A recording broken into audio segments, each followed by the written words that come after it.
लेकिन आप लोग नए होंगे उसमें, तो मैं गया था तो अच्छी बातचीत हुई थी विद्यार्थियों के साथ। अच्छा ये लगा कि इनके प्रश्न से ऐसा लगा कि इन डेप्थ थिंकिंग प्रोसेस इनके अंदर चल रही है किसी इश्यू को लेकर के, जो बहुत फंडामेंटल है। गांधी को देखिए, एक डेवलपिंग प्रोसेस, इमर्जिंग प्रोसेस है गांधी का होना। साधारण मनुष्य थे और साधारण मनुष्य से हमारे लिए फादर ऑफ द नेशन बने और महात्मा बने दुनिया के लिए। उनके जन्मदिन को संयुक्त राष्ट्र ने अहिंसा दिवस घोषित किया, विश्व अहिंसा दिवस। ये कोई तत्काल ट्रांसफर ऑफ कैरेक्टर, विजन ऐसा नहीं था, धीरे धीरे इमर्ज किया। गांधी को स्वराज्य के लिए लड़ना पड़ा, तो जो ब्रूट फोर्स है साम्राज्य की, उस ब्रूट फोर्स का सामना हम कैसे करें। हमारे देश के लोग डरे हैं, दबे हैं, साहस नहीं है, आत्मविश्वास की कमी है, इतनी बड़ी फोर्स, उसके आगे कैसे। तो गांधी ने, उनके सामने कोई उपाय नहीं था सिवाय इसके कि इस देश की जनता के अंदर से भय दूर करें, निर्भयता लाएं, दृढ़ता लाएं, आत्मविश्वास लाएं। इसलिए उनकी प्रोसेस को स्टडी करो, जैसे डेवलप हुए। जैसे ब्रिटिश राज कानून बनाता था और उस कानून को लागू करवाता था देश में। वो कोई भारतीय लोग कानून नहीं बनाते थे, वो कानून लागू करने के लिए एक साम्राज्य था, एक पुलिस फोर्स थी, मिलिट्री फोर्स थी, और भारतीय जनता उससे दबी हुई थी। तो एक कानून बन गया, नमक का टैक्स देना होगा। ये साम्राज्य को एक एक आदमी तक साम्राज्य की गिरफ्त में, उसके कंट्रोल में लेना था, क्योंकि नमक तो हर आदमी खाता है, तो उसको तो टैक्स देना ही है देना। गांधी को लगा कि पूरे देश की पूरी आवाम को, जनता को जागरूक करने के लिए इससे बढ़िया कोई विषय नहीं मिलेगा, चलो कानून तोड़ते हैं। कानून तोड़ना यानी ये कानून कोई ऐसा पवित्र फार्मूला नहीं है जिसको हमें स्वीकार करना ही चाहिए। आपके लिए, साम्राज्य के लिए वो कानून बहुत महत्वपूर्ण है, लेकिन हमारे लिए वो कानून अन्यायपूर्ण है।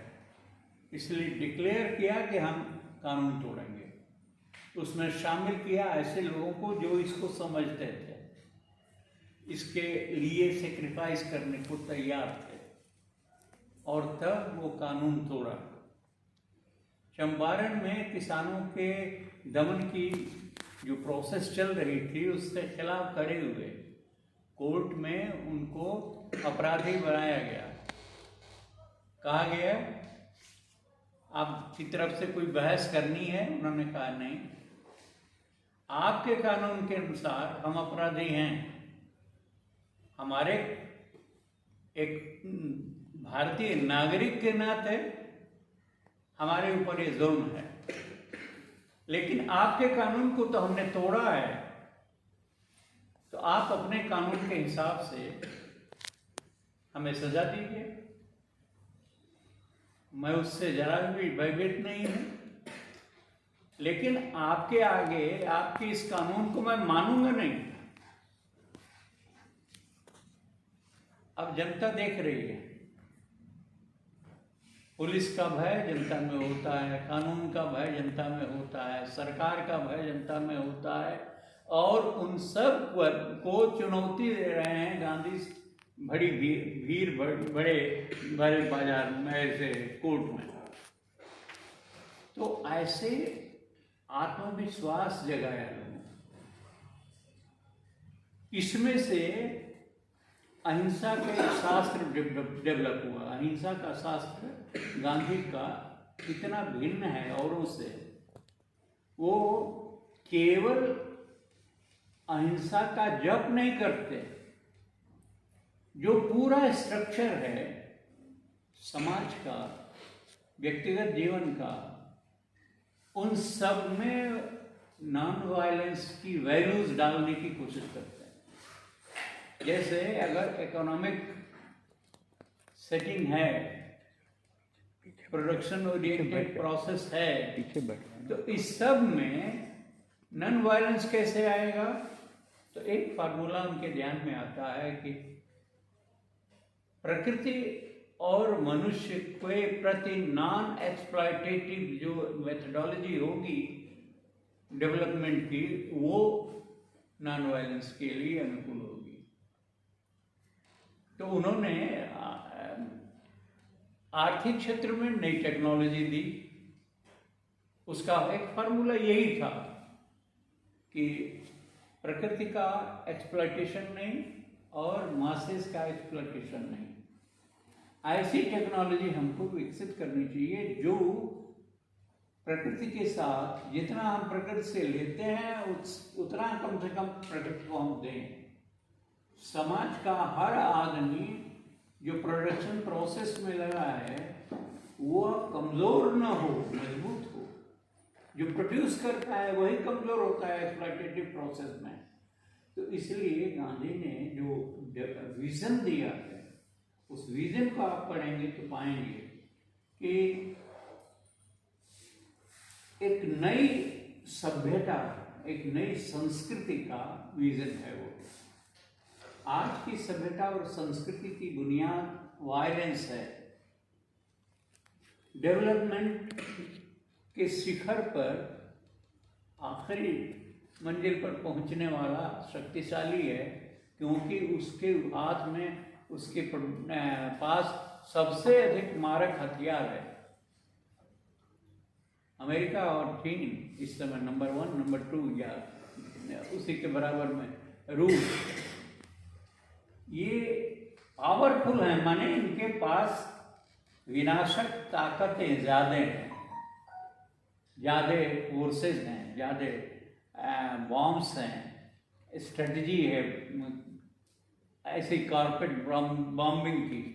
तो ये सब जो सारा है उसको चैलेंज करते हुए गांधी ने एक नया विज़न दिया कि शांतिमय समाज, ह्यूमन सोसाइटी, ह्यूमन वर्ल्ड अहिंसा की बुनियाद पर डेवलप होगी, और उसका पूरा डिटेल शास्त्र दिया है।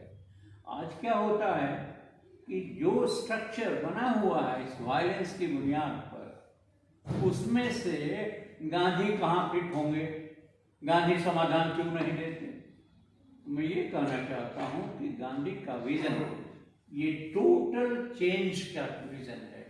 पूरे समाज की बुनियादी जो संरचना है, फंडामेंटल जो स्ट्रक्चर है, उसको चेंज करने की रचना है।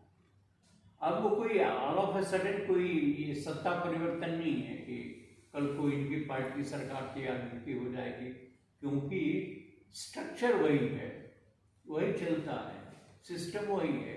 कोई ज़्यादा एग्रेसिव होकर चलाता है, कोई थोड़ा धीमे रखता है और थोड़ा सा समाज का ध्यान भी रखता है। तो नई जनरेशन के सामने सवाल यही है कि क्या जो स्ट्रक्चर है ये वायलेंस बेस्ड, उसमें अपनी जगह बनाएं या इस वायलेंस बेस्ड समाज को, स्ट्रक्चर को चैलेंज करें। एक नई डायरेक्शन ये हो सकती है कि नहीं हो सकती है, ये हमारे सोचने का विषय है। ये हमारे लिए, क्योंकि अब जहाँ पहुँच गए हैं उसका एक नमूना अभी हमारे आपके आंखों के सामने घटित हो रहा है, यूक्रेन और रशिया के युद्ध का। कौन इसका परिणाम क्या आ रहा है? दोनों तरफ के आम आदमी मारे जा रहे हैं, जबरदस्ती मिलिट्री में लिया जा रहा है, पूरा स्ट्रक्चर जो खड़ा हुआ था उसका ध्वंस हो रहा है, प्रकृति असंतुलित हो रही है। आज इस बार जो ठंडी होगी वहाँ उस ठंडक में लोग कहाँ से गैस पाएंगे, कैसे जिएंगे, ये वो सवाल खराब हो गया है। तो ये स्ट्रक्चर इस अपने इनर कंट्रडिक्शन से और ये जो पावर लस्ट है उसके कारण खत्म होने जा रहा है। ये दूर का देखेंगे तो पाएंगे। तो इस दिशा में आप लोग सोचें, गांधी कोई छोटा मोटा प्रयोगकार नहीं था, एक दुनिया को नई दिशा देके गया है। वो नई दिशा क्या है, कैसे हम उसको और गहराई से समझेंगे और कैसे उसको अपने जीवन में प्रयोग में ला सकते हैं, ये सोचने की बात है। Excellent. Since I'm a teacher and you are a student, just एक मिनट में लूँगा. I appreciate your curiosity, and Rahi Saab has explained it in a modern context. I respect him also. But when Rabindranath Tagore wrote to Gandhi, and Gandhiji, you are a truthful person. So many innocent person in Jallianwala has been made target of British Empire. At least you utter a few lines in their sympathy. So then, I'm glad that you are a young man and you have taken stock of that situation, and Rai Saab has explained it in their own way. So let us further explore it, keeping in view the merits of Gandhiji's other things.